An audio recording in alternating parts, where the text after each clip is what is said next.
Good afternoon, Guardians. TBL here, back on the very heels of Hotfix 2.5.0.2, the one about the sandbox tuning, and we're going to be going over some of the changes that are coming in today's patch, or rather are live in today's patch right now. Quite a few things have changed, and we have got an awful lot to go over, so we're going to go ahead and get started now. First off, as most of you guys know, there are some changes to the special ammo economy. Bungie has changed the way special ammo works in all game types. Players will now start Crucible matches with special ammo, but they'll lose that special ammo upon death. Sidearms aren't affected by the change, neither is Invective or the Icebreaker. And to compensate for this, special ammo crates will now appear every 60 seconds, so every minute you'll have special spawn.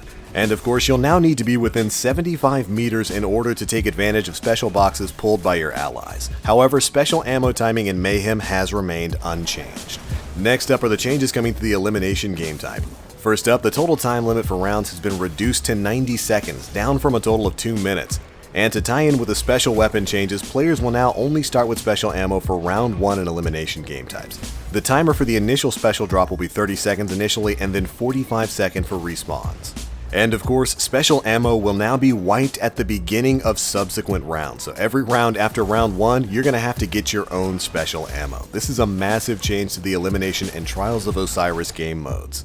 And in my opinion, it's either going to promote more primary play, which would be the pipe dream here, or a whole lot more icebreakers, invectives, and sidearms in PvP. Alright, then let's move on to some of the weapon changes. First up, for hand cannons, they've significantly increased the initial accuracy of hand cannons. That first shot accuracy has basically been brought back to where it was in year 1. I did a little bit of testing of this on stream, and you can definitely feel it on some of the hand cannons. They've also reduced base range of hand cannons across the board by about 5 meters, dropping most of them from a base range of 40 to 35. Next up, they've reduced aim assist and magnetism at longer range. Remember, that's tied into your overall accuracy stat. And finally, they've reduced minimum damage after fall off from 50% to 33%.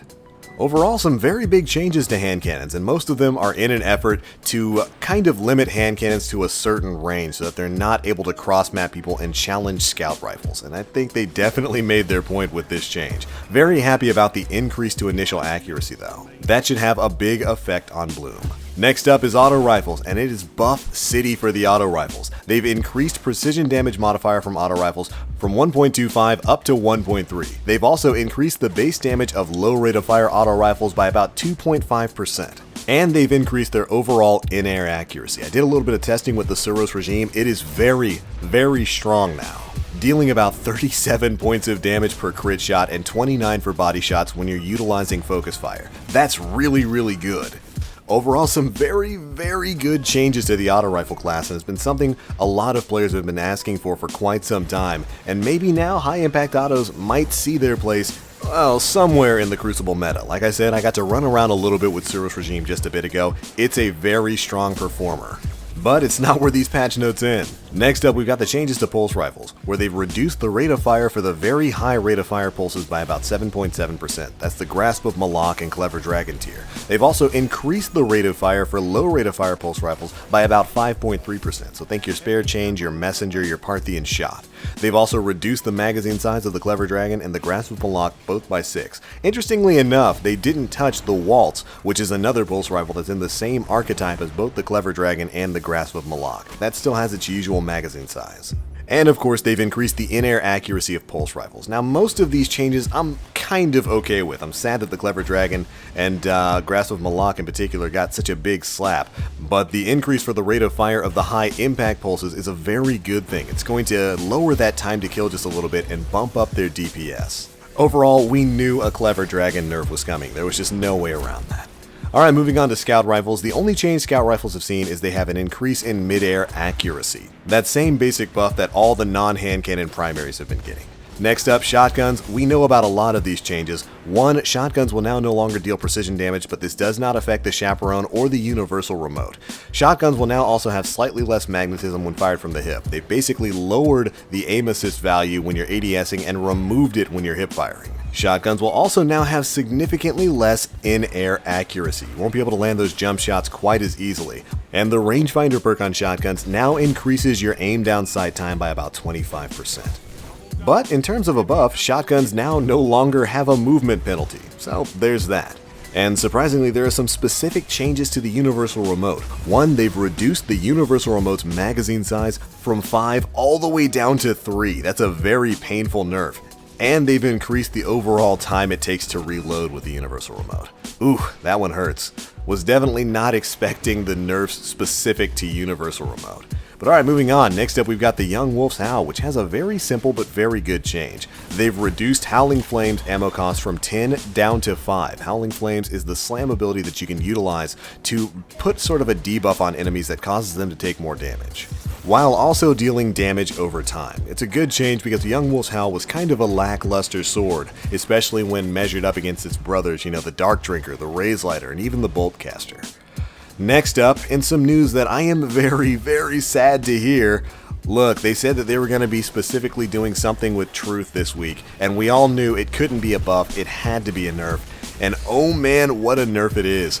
Truth is having its magazine size reduced from 3 down to 1. This is a very heavy blow to what a lot of people would consider to be the best heavy weapon in the game for PvP. Definitely pour one out for Truth on Valentine's Day. Alright, that's pretty much it for the weapon-specific changes. Next up are the class changes. Now in general, they've reduced the health of Guardians with armor values above 10. Basically meaning max armor Guardians are going to be a little bit easier to kill nowadays. And to tie into that, they've increased the damage of Flux Grenades, Magnetic Grenade, and Shoulder Charge to ensure effectiveness across all armor values. Sometimes you'd Shoulder Charge someone and because their armor was so high, you wouldn't get the one-shot kill. Well, hopefully not anymore. Finally, Blink now disables your radar and HUD for a short period of time after activation, so yet another nerf to Blink, and no mention of the Astrocyte verse, which really worries me. And now for the class-specific changes for Hunters, Throwing Knife now of course deals solar damage on impact, very happy about that, but they've made some changes to Hungering Blade, and now some of you guys already know this. Hungering Blade will immediately start your health regen and restores more health per kill, so as you continue getting kills, your health will continue to go up. It will also give you a flat amount of health and shield per activation, and no longer instantly restore both of those to max upon kill.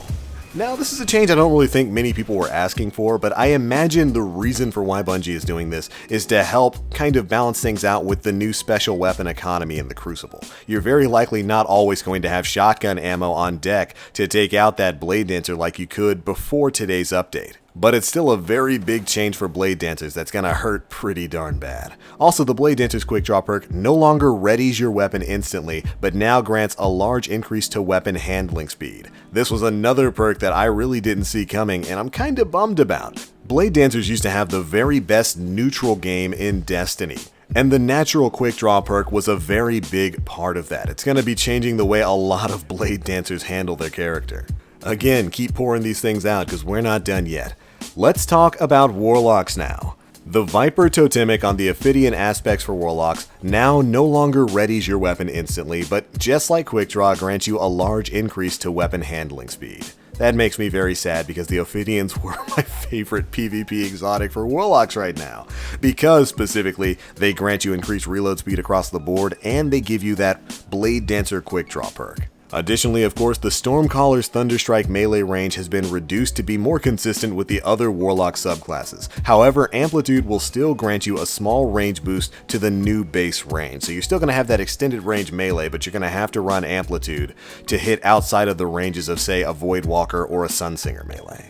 And finally, Landfall now reduces your total time in Storm Trance, but most of those are changes we already knew about. So let's go ahead and move on to the changes for Titans. And for them, Juggernaut is now disabled after being in the air for a short time and cannot be activated while in mid-air. If you are a skating Titan, like most of us are, you're no longer going to be able to activate Juggernaut with your feet off the ground.